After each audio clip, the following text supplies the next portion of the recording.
శ్రీ గురుభ్యో నమ.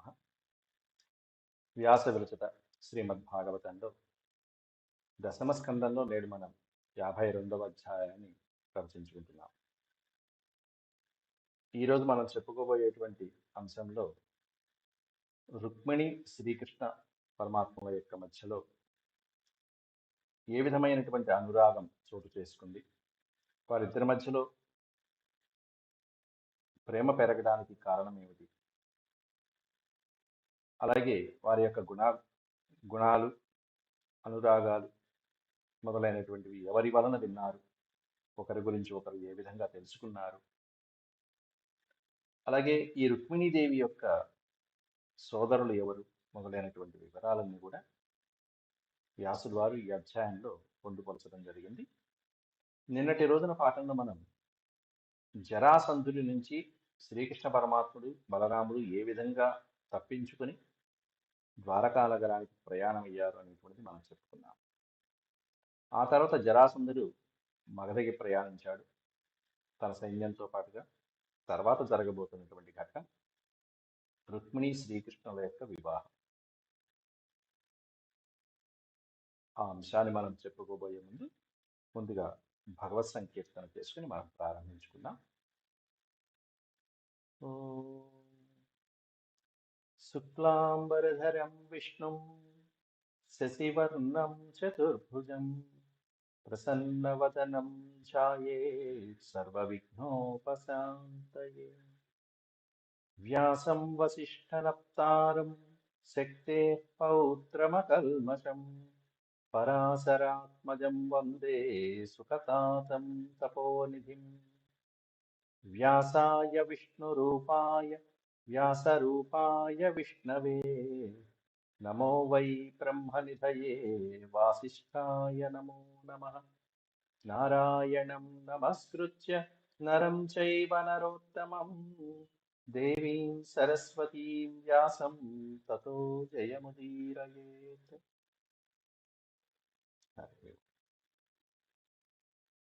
నిన్నటి రోజున మనం 14 శ్లోకాల వరకు పూర్తి చేసుకున్నాం. బలరామకృష్ణులు ఇద్దరు కూడా కనిపించకపోవడంతో మగధ దేశాధీశుడైనటువంటి జరాసంధుడు తన యొక్క మహాసైన్యాన్ని తీసుకుని మగధకి వెళ్ళిపోవడం జరిగింది. ఆ తర్వాత నుంచి ఆనర్తాధిపతి శ్రీమాన్ రైవతో రేవతీం సుతాం బ్రహ్మణా చోదిత ప్రాదాత్ బలాయేతి పురోదితం. సుఖయోగేంద్ర వారు పరీక్షిత్ మహారాజుకి ఈ వివరాలన్నీ వివరిస్తూ ఆనర్త దేశాధిపతి అయినటువంటి రైవతుడు తన కూతురైనటువంటి రేవతీం సుతాం, తన కుమార్తె అయినటువంటి రేవతీదేవిని బ్రహ్మణా చోదిత, బ్రహ్మదేవుని చేత ప్రేరేపించబడి, ఆనర్త దేశం వేరు విదర్భ వేరు. ఆనర్త దేశాధిపతి రైవతుడు. ఈ రైవతకుడు యొక్క కుమార్తె రేవతి. ఆ బ్రహ్మదేవుడు మనసులో ప్రేరేపించడం వల్ల ప్రాదా బలాయేతి పురోదితం, తన కూతురైనటువంటి రేవతిని బలరాముడికి ఇచ్చి వివాహం చేయడం జరిగింది. వివాహం జరిపించాడు అంగరంగ వైభవంగా. ఈ వృత్తాంతం గురించి మనం అంతకుముందు 9వ స్కందంలో మనకి కొంతవరకు సూచించడం జరిగింది. అలాగే బలరాముడితో రేవతీదేవికి ఏ విధంగా అయితే వివాహం జరిగిందో భగవానపి గోవింద ఉపయేమే కురూద్వః వైదర్భీం భీష్మకసుతాం శ్రియో మాత్రాం స్వయంవరే అని చెప్పారు. స్వయంగా శ్రీకృష్ణ పరమాత్ముడే ఉపయేమే అంటే వివాహం చేసుకొనుట అని అర్థం. ఎవరిని వివాహం చేసుకున్నాడు? వైదర్భీం భీష్మకసుతాం. వైదర్భి అంటే విదర్భ రాజకుమార్తె అయినటువంటి భీష్మకుని కుమార్తె. వైదర్భి విదర్భ రాజకుమార్తె. వైదర్భీం విదర్భ రాజకుమార్తె మరియు భీష్మ మహారాజు, భీష్మకుడు అనేటువంటి మహారాజు కుమార్తె అయినటువంటి రుక్మిణీదేవిని వివాహం చేసుకున్నాడయ్యా. శ్రియో మాత్రాం స్వయంవరే అని చెప్తున్నారు. మనకి విదర్భ అంటే ఇప్పుడు మనం పిలుచుకుంటున్నటువంటి నాగపూర్ అనేటువంటిది ఏదైతే ఉందో ఆ నాగపూర్ ని విదర్భ అంటారు. ఓ కురుద్వః ఓ పరీక్షిత్ మహారాజా, స్వయంగా గోవిందుడు శ్రీకృష్ణ పరమాత్ముడే భీష్మకుని కుమార్తె అయినటువంటి రుక్మిణీదేవిని శ్రియో మాత్రాం స్వయంవరే అన్నారు అక్కడ. అంటే లక్ష్మీదేవి అంశతో జన్మించినటువంటి ఆమెను స్వయంవరంలో స్వయంగా ఆమెను వరించాడయ్యా, వివాహం చేసుకున్నాడు అని చెప్పి. అయితే ప్రమధ్యతరసా రాజ్ఞః సాల్వాదీంశ్చైద్యపక్షగాన్ పశ్యతాం సర్వలోకానాం తార్క్ష్యపుత్రః సుధామివ. ప్రమధ్యతరసా రాజ్ఞః అన్నారు అక్కడ. తరస వెంటనే అక్కడ స్వయంవర సభలో అందరు రాజులు ఈమెను వివాహం చేసుకోవడానికి వచ్చిన సందర్భంలో ఆమెను తీసుకువెళ్ళాలి. ఈమెను తీసుకువెళ్తున్నటువంటి సంగతి తెలిసి స్వయంవరంలో ఉన్నటువంటి వాళ్ళు లేకపోతే స్వయంవరానికి వచ్చినటువంటి వాళ్ళు ఎన్నో రకాలుగా ఆక్షేపిస్తారు, ఎదురు తిరుగుతారు. అట్లాంటి సందర్భంలో యుద్ధం చేయవలసిన సందర్భాలు కూడా వస్తాయి. కాబట్టి రాజులందరిలో కూడా ముఖ్యమైనటువంటి వాళ్ళ పేర్లు మనకి ఇక్కడ ఇచ్చాడు. శాల్వాదీంశ్చైద్యపక్షగాన్, శాల్వ మహారాజు మొదలైనటువంటి వాళ్ళు, చేది దేశి రాజు అయినటువంటి శిశుపాలుడు మొదలైనటువంటి విపక్షం వాళ్ళు, స్వపక్షం కాదు పరపక్షం వాళ్ళు, శత్రుపక్షం వాళ్ళైనటువంటి ఆ రాజులందరినీ కూడా తరసా ప్రమధ్య వెంటనే వారితో యుద్ధం చేసి వాళ్ళందరినీ ఓడించి వాళ్ళందరూ చూస్తూ ఉండగానే పశ్యతాం సర్వలోకానాం, సమస్తమైనటువంటి లోకము సమస్తమైనటువంటి రాజలోకాలు అందరూ చూస్తూ ఉండగానే తార్క్ష్యపుత్ర సుధామివ. తార్క్ష్యపుత్రుడు అంటే గరుత్మంతుడు. గరుత్మంతుడు వారు ఏ విధంగా అయితే స్వర్గలోకం నుంచి ఆకాశం నుంచి అలా అమృత భాండాన్ని తీసుకొచ్చి సర్పాలకు సమర్పించాడు,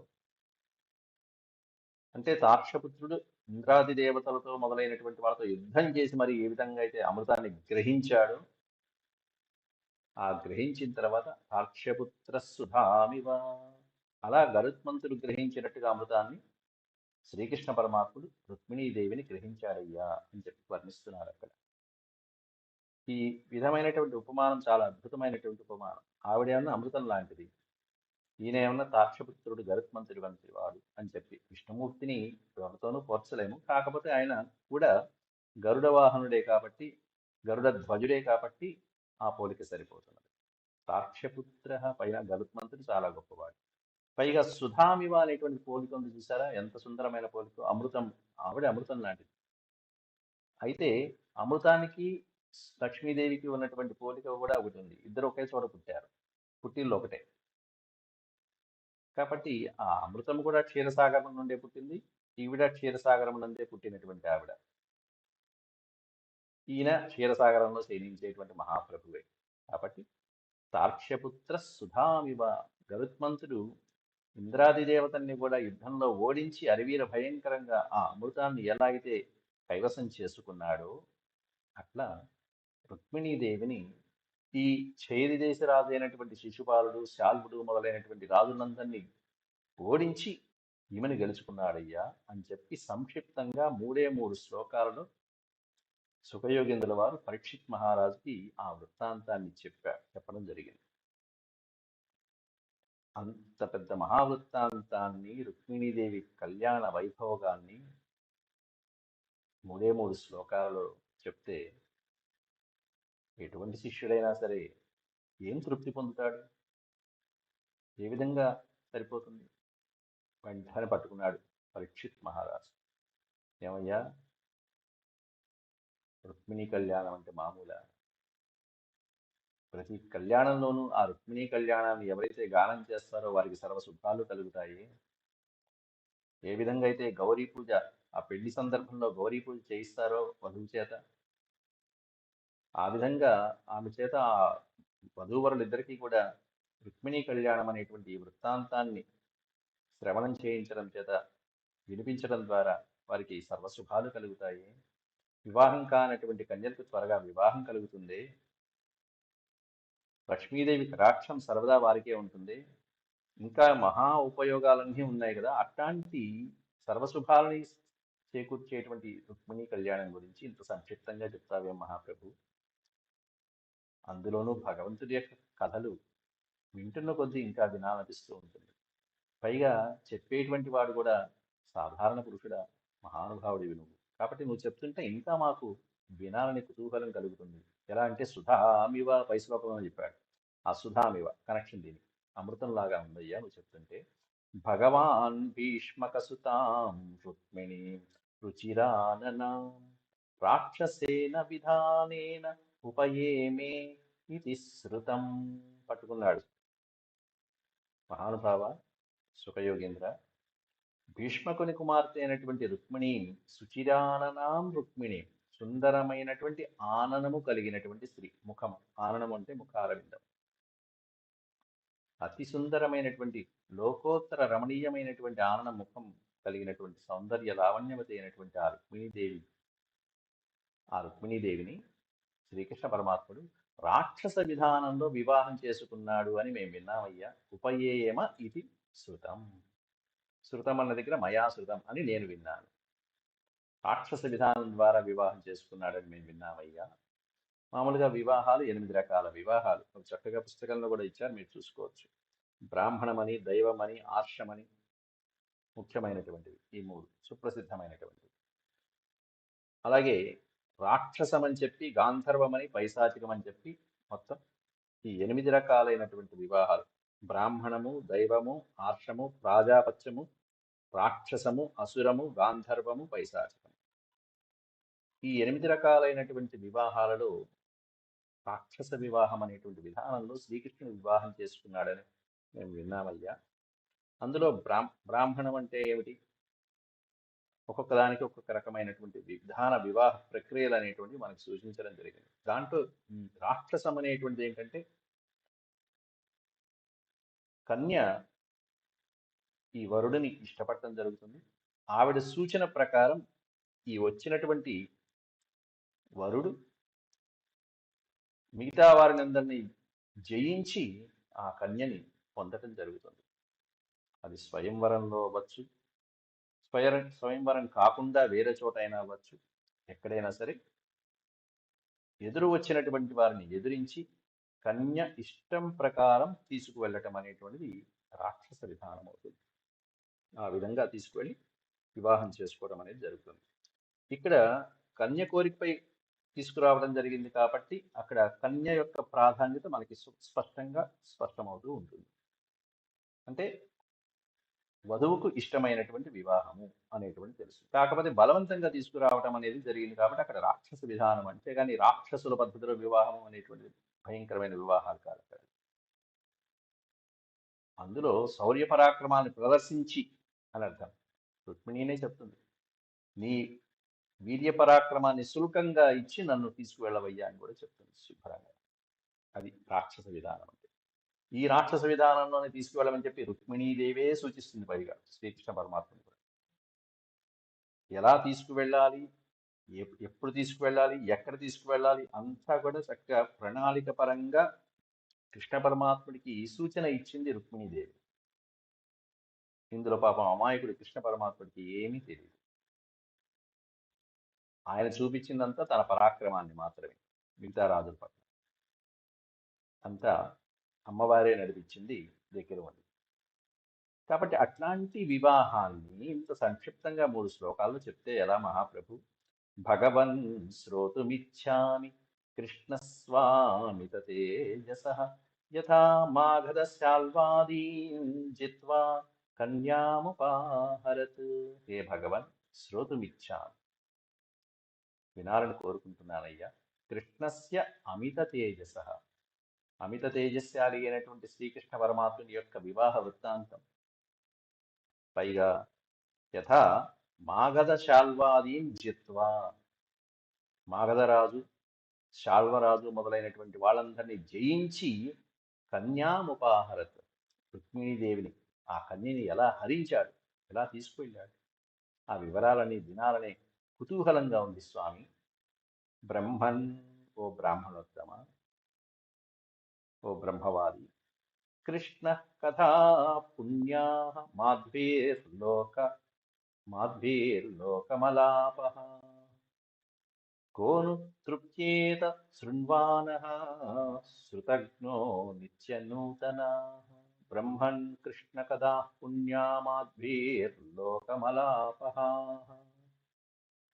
లోకము యొక్క పాపాలనన్నీ అపహాహ హరించేది, సమస్తమైనటువంటి పాపాలని ధ్వంసం చేసి, మొత్తం సమస్తమైనటువంటి పాపాలని నాశనం చేసేసి పుణ్యప్రదమైనటువంటి కీర్తిని అందించేటువంటి గాథ శ్రీకృష్ణ పరమాత్మని యొక్క గాథ. అటువంటి స్వామి యొక్క పుణ్య లీలలు, పుణ్య చరిత్రలు వాటిని వింటున్న కొద్దీ వినాలనిపిస్తూ ఉంటుందే గాని వాటితో తృప్తి పొందేటువంటి వాడు ఎవడుంటాడు? కోను తృప్యేత శృణ్వాన. అలా పరమాత్ముడి గురించి చెప్తుంటే చిన్న పిల్లవాళ్ళ దగ్గర నుంచి వృద్ధుల వరకు వింటూ హాయిగా లీనమైపోయి తన్మయమైపోతూ ఉంటారే. అలా వింటూ చెప్తూ ఉన్నటువంటి వాడు చెప్తూ ఉంటే, నీలాంటి వాడు అందులోను పురాణ పురుషోత్తముడైనటువంటి నీలాంటి వాడు చెప్తూ ఉంటే ఇంకా తృప్తి పొందేటువంటి వాడు ఎవడుంటాడు చెప్పు? ఇంకా వినాలనిపిస్తుంది, ఇంకా వినాలనిపిస్తుంది. తృప్తి అనేటువంటిది ఉండదు ఉండదు ఇంకా. శృతజ్ఞ నిత్యనూతనా. శృతజ్ఞ, నీలాంటి చెప్పేవాడు ఉంటే మాలాంటి వినేటువంటి వాళ్ళకి ఎంత ఆనందమో కదా. నిత్యనూతన నిత్యనూతన. ఆ స్వామి కథలు ఎప్పుడూ నిత్యనూతనములుగా ఉంటాయి. నిత్య నూతన. ఇది పాత కథ అనేటువంటిది ఉండదు ఇంకా. చెప్తున్న కొద్దీ అది రెండోసారి విన్నా 100 సార్లు విన్నా కూడా ఇంకా కొత్తగా ఉంటుంది, ఇంకా తెలుసుకునేది ఇంకోటి ఉంది అనిపిస్తూ ఉంటుంది. ఇంకా స్వామిలాగా ధర్మబద్ధంగా ఆచరించాలనేటువంటిది, ఆ స్వామి పాదసేవ చేయాలనేటువంటి తపన పెరుగుతూ ఉంటుంది తప్ప తరగనటువంటి అమృత భాండాగారం భాగవత శ్రవణం అనేటువంటి. అటువంటి నిత్యనూతనమైనటువంటి అద్భుతమైనటువంటి కృష్ణ లీలల్ని ఇంకా వినాలనుంది స్వామి, కాబట్టి మాకు ఆ స్వామి లీలల్ని వినిపించు అని చెప్పి వేడుకుంటున్నాడు అక్కడ పరీక్షిత్ మహారాజు. జిజ్ఞాసువైనటువంటి శిష్యుడు ఆ విధంగా పరమానంద భరితంగా అడిగేటప్పటికీ సుఖయోగేంద్రుని వారు వినిపిస్తున్నారు రుక్మిణీ కళ్యాణ గాథ. ఎవరి రుక్మిణీదేవి అని చెప్పి వర్ణిస్తున్నారు. ఇక్కడ రుక్మిణి దగ్గర నుంచి తీసుకున్నారే తప్ప బలరాముడు వివాహం చేసుకున్నటువంటి రేవతి దగ్గర నుంచి వినిపించట్లేదు. రుక్మిణీ కళ్యాణం దగ్గర నుంచి వినిపిస్తున్నారు. రాజాసీద్ భీష్మకో నామ విదర్భాధిపతిర్మహాన్ తస్య పంచాభవన్ పుత్రాః కన్యైకా చ వరానన. రాజా ఆసీత్ భీష్మకో నామ.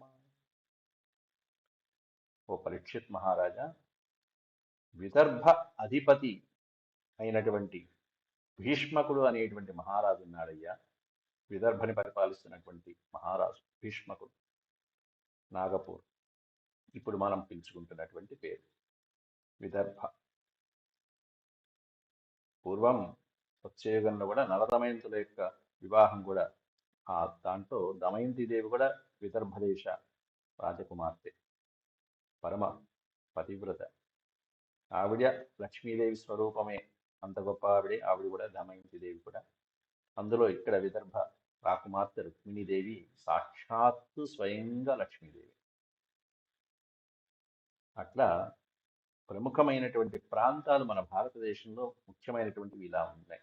అంటే దైవాంశ సంభూతములైనటువంటి చక్కటి అవతార పురుషులు ఆవిర్భవించినటువంటి పుణ్యక్షేత్రాలు అవన్నీ కూడా. తస్య పంచాభవన్ పుత్రాః. తస్య అంటే ఆ భీష్మకుడు అనేటువంటి మహారాజుకి పుత్రాః పంచ అభవన్, 5 పుత్రులు కలిగారు. ఆ తర్వాత కన్య ఏకాచ వరానన, అత్యంత గుణవతి సుందరమైనటువంటి స్త్రీ అయినటువంటి ఒక కన్య కూడా లభించింది ఆ మహారాజు.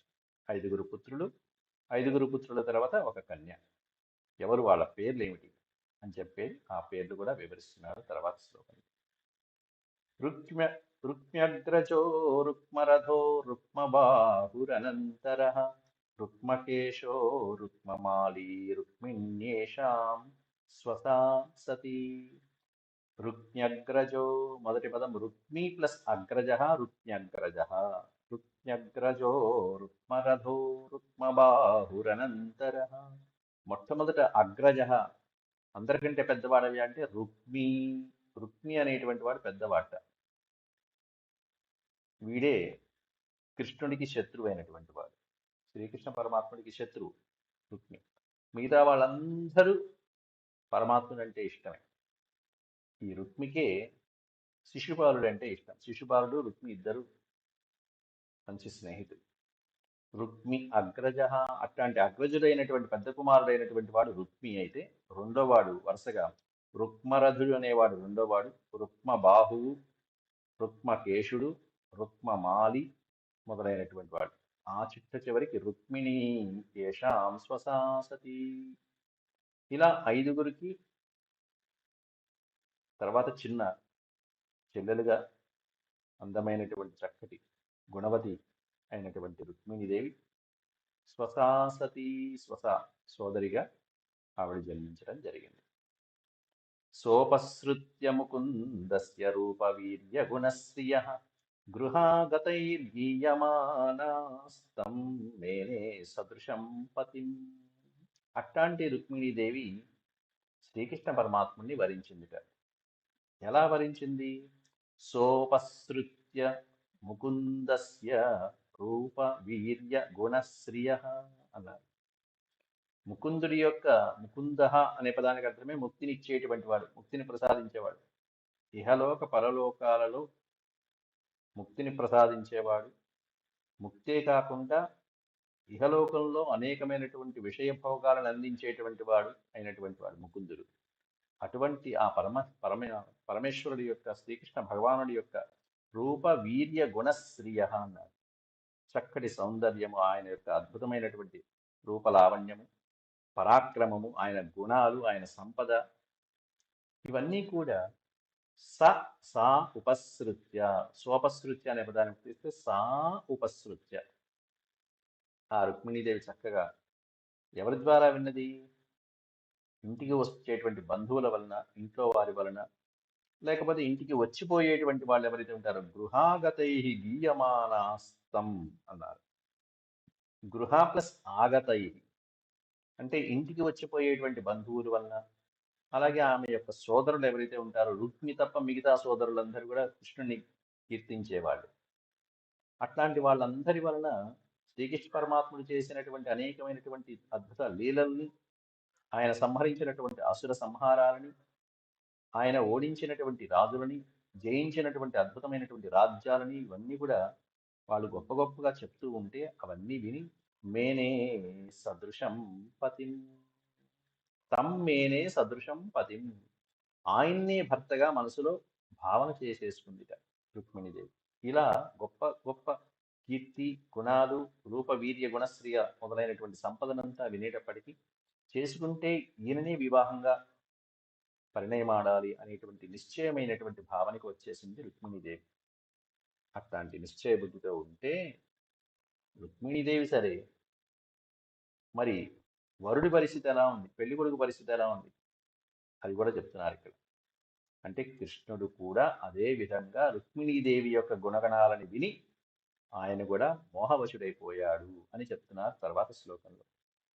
తాం బుద్ధి లక్షణౌదార్య రూపశీల గుణాశ్రయాం కృష్ణశ్చ సదృశీం భార్యాం సముద్వోఢుం మనోదధే. తాం బుద్ధి లక్షణ ఔదార్య రూపశీల గుణాశ్రయాం. ఆమె యొక్క చక్కటి బుద్ధిని, ఆమె యొక్క లక్షణాలు, ఆమె ఔదార్య రూపశీల గుణ ఆశ్రయాలు,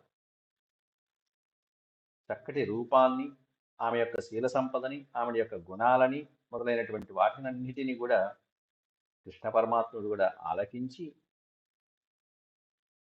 ఆ వచ్చేపోయేటువంటి వాళ్ళు, లేకపోతే అనేకమైనటువంటి రాజ్యాలు తిరిగి వస్తూనో, లేకపోతే విదర్భ నుంచి వచ్చేటువంటి వాళ్ళు, వెళ్ళేటువంటి వాళ్ళు, వాళ్ళ ద్వారా కృష్ణ పరమాత్ముడు కూడా తెలుసుకొని ఆయనకు ఒకరు చెప్పాలా. అయినా లోపల ఆ భావన ఉన్నప్పటికీ కూడా ఆవిడ గురించి ఇంకొకరు చెప్తూ ఉంటే కలిగేటువంటి అనురాగం వేరు. అట్లా శ్రీకృష్ణ పరమాత్ముడు కూడా రుక్మిణీదేవిని కృష్ణశ్చ సదృశీం భార్యాం, సముద్వోఢుం మనోదదే. శ్రీకృష్ణ పరమాత్ముడు కూడా తనకి సమానమైనటువంటి గుణాలతో కలిగినటువంటి భార్య ఆవిడే రుక్మిణీదేవి అని చెప్పి మనసులో నిర్ధారించేసుకున్నాడు, నిశ్చయం చేసుకున్నాడు. ఆమెనే ఓఢుం, ఓఢుం అంటే వివాహం, ఆమెనే వివాహం చేసుకోవాలని నిశ్చయించుకున్నాడు మనసులో శ్రీకృష్ణ పరమాత్ముడు కూడా. అయితే ఈ వివాహం అనేటువంటిది ఎవరికి ఇష్టము, ఎవరికి ఇష్టం లేదు అనేటువంటి కూడా తర్వాత శ్లోకంలో చెప్పారు. అది ఎవరికి ఇష్టంట? బంధూనామిచ్చతాం దాతుం కృష్ణాయ భగినీం నృప తతో నివార్య కృష్ణద్విట్ రుక్మీ చైద్యమమన్యత. బంధూనామిచ్చతాం దాతుం, బంధువులందరికీ భగినీం కృష్ణాయ దాతుం, తన భగిని అంటే సోదరి, రుక్మి తప్ప మిగతా నలుగురు సోదరులకి కూడా కృష్ణుడంటే భక్తి ఉన్నది, అభిమానం ఉన్నది. అందువల్ల తన సోదరి అయినటువంటి రుక్మిణిని కృష్ణాయ దాతం, శ్రీకృష్ణ పరమాత్ముడికి ఇవ్వాలని సంకల్పిస్తున్నారు బంధువులందరూ కూడా. బంధువులందరికీ ఇష్టమే, రుక్మి తప్ప మిగతా నలుగురు సోదరులకి కూడా ఇష్టమే. తతో నివార్య కృష్ణద్విట్ రుక్మీ చైద్యమమన్యత. తతో నివార్య, వాళ్ళు ఎంతమంది కృష్ణుడికి ఇచ్చి చేద్దామని అనుకున్నప్పటికీ కూడా వాళ్ళందరినీ కూడా నివారించి వద్దని చెప్పి కృష్ణద్విట్, కృష్ణద్విట్, ద్విట్ అంటే శత్రువు అని అర్థం. కృష్ణుడికి శత్రువైనటువంటి రుక్మి, కృష్ణుడంటే వాడి పడదు, అట్లాంటి రుక్మి చైద్యమమన్యత, తనకి స్నేహితుడైనటువంటి చేదిరాజు అయినటువంటి శిశుపాలుడికి ఇచ్చి రుక్మిణిని ఇచ్చి వివాహం జరిపించాలని నిశ్చయించుకున్నాడు. చైద్యం, చైద్యం అనే పదానికి అర్థం చేది దేశ రాజు, చైద్యుడు అంటారు. శిశుపాలుడు రావణాసుడి తర్వాత అంశ. అటువంటి శిశుపాలుడికి ఇచ్చి వివాహం జరిపించాలని నిశ్చయం చేసుకున్నాడు. జరాసంధుడి సమస్త సైన్యానికి ఇతడే సేనానాయకుడు శిశుపాలుడు. ఆ తర్వాత తదవేత్యాసితాపాంగీ వైదర్భీ దుర్మనా భృశం విచింత్యాప్తం ద్విజం కంచిత్ కృష్ణాయ ప్రాహిణోద్ధృతం. తదవేత్య అసితాపాంగి వైదర్భి దుర్మనా భృశం. చక్కటి అసితాపాంగి అంటే కనుతీరు, అలాగే చక్కటి ముఖము, అందమైనటువంటి కోమలమైనటువంటి అంగములు కలిగినటువంటి ఆమె తన అన్నయ్య దుర్మన భృశం, దుర్మన, భృశం దుర్మన అంటే మిక్కిలి దుర్మార్గుడైనటువంటి తన అన్నయ్య అయినటువంటి రుక్మి చేస్తున్నటువంటి ఈ అకృత్యానికి వైదర్భి విచింత్య ఆప్తం. వైదర్భి విదర్భ రాకుమార్తె అయినటువంటి ఆ రుక్మిణీదేవి అన్నయ్య రుక్మి చేస్తున్నటువంటి ఈ ప్రయత్నాలన్నీ తెలుసుకొని ఏం చేయాలి, బలవంతంగా శిశుపాలుడికి ఇచ్చి చేస్తే ఏం చేయాలి, అంతకంటే ముందు కృష్ణుడికి ఒక సందేశాన్ని పంపిస్తే మంచిది కదా అని చెప్పి తనకి అత్యంత ఆప్తుడైనటువంటి ఒక బ్రాహ్మణోత్తముని పిలిపించింది. విచించి ఆప్తం ద్విజం, ఆప్తుడైనటువంటి ఒక బ్రాహ్మణోత్తముణ్ణి ఒకతన్ని పిలిపించి కృష్ణాయ ప్రాహిణోద్ధృతం, శ్రీకృష్ణ పరమాత్ముని నివసిస్తున్నటువంటి ఆ ద్వారకా నగరం దగ్గరికి వెళ్ళి కృష్ణుణ్ణి కలుసుకుని ఆయన ఈ సందేశం చెప్పిరా అని చెప్పి బ్రాహ్మణుణ్ణి, ద్విజుణ్ణి పంపిస్తున్నది. ద్విజ అంటే రెండవ జన్మ ఎత్తినటువంటి వాడు ద్విజుడు. అంటే ఉపనయనం తర్వాత ద్విజుడు అనేటువంటి పేరు సార్థకమవుతుంది. అట్లాంటి ద్విజుణ్ణి ఒక సందేశం ఇచ్చి శ్రీకృష్ణ పరమాత్ముడి దగ్గరికి పంపిస్తున్నది ఇప్పుడు రుక్మిణీదేవి. ఆ బ్రాహ్మణోత్తముడు రుక్మిణీదేవి ఇచ్చినటువంటి సందేశాన్ని తీసుకుని ద్వారకానగరానికి వెంటనే ఆలస్యం చేయకుండా బయలుదేరాడు. ద్వారకాం సమభ్యేత్య ప్రతీహారై ప్రవేశితః అపశ్యదాద్యం పురుషమాసీనం కాంచనాసనే. ఆ వచ్చినటువంటి బ్రాహ్మణోత్తముడు ద్వారకాం సమభ్యేత్య, సమభ్యేత్య అంటే చేరుకుని, సమీపించి, ద్వారకా నగరానికి సమీపించాడు. వెళ్ళి ఆ రాజభవనంలో ప్రవేశించగానే ద్వారపాలకులు ఇద్దరు కూడా ప్రతీహారై ప్రవేశిత, ద్వారపాలకులకి వచ్చిన విషయం చెప్పాడు. అయ్యా, నేను బ్రాహ్మణుణ్ణి, ఇక్కడి నుంచి వచ్చాను, ఫలానా పని మీద వచ్చాను, కృష్ణ పరమాత్ముని చూడాలనగానే ద్వారపాలకులు ఇద్దరు కూడా బ్రాహ్మణోత్తముని సగౌరవంగా లోపలికి తీసుకొచ్చారు. లోపలికి రాగానే నిండు సభలో ఆ శ్రీకృష్ణ భగవానుడి యొక్క దర్శనం కలిగింది ఈ బ్రాహ్మణోత్తముడు. అపశ్యదాద్యం పురుషం, ఎట్లాంటి స్వామి కనిపించారంటే ఆద్యం పురుషం, సమస్త విశ్వానికి ఆద్యుడైనటువంటి పరమ పురుషుని దివ్యమంగళ స్వరూపాన్ని కాంచాడు. ఎక్కడ? ఆసీనం కాంచనాసనే, బంగారుమయమైనటువంటి అద్భుతమైనటువంటి ఆసనంలో శ్రీకృష్ణ పరమాత్ముల వారి యొక్క దర్శనం కలిగింది ఆ బ్రాహ్మణోత్తముడికి. ఎంత అదృష్టం! ఎంతో మంది బ్రాహ్మణులు ఉన్నారు. రుక్మిణీదేవి ఆ పరమాత్ముని ఆ బ్రాహ్మణోత్తముడిని ఎంచుకుంది. ఈ బ్రాహ్మణోత్తముడికి ఇదిగో ఈ అవకాశం లభించింది. కృష్ణ పరమాత్ముడి యొక్క దర్శన భాగ్యం, సంభాషణ భాగ్యం ఇవన్నీ లభించాయి. ఆ తర్వాత కృష్ణ పరమాత్ముని ఏ విధంగా స్తుతించాడు, అలాగే ఏ సందేశాన్ని ఎలా వినిపించాడు, వచ్చినటువంటి బ్రాహ్మణోత్తముని శ్రీకృష్ణ పరమాత్ముడు ఏ విధంగా అతిథి మర్యాదలు చేశాడు అనేటువంటిది రేపటి పాఠంలో మళ్ళీ మనం చెప్పుకుందాం. అంతవరకు సెలవు. ఓం శాంతి శాంతి శాంతి. యదక్షరపద పృష్టం మాత్రాహీనం చ యద్భవేత్ తత్సర్వం క్షమ్యతాం దేవ.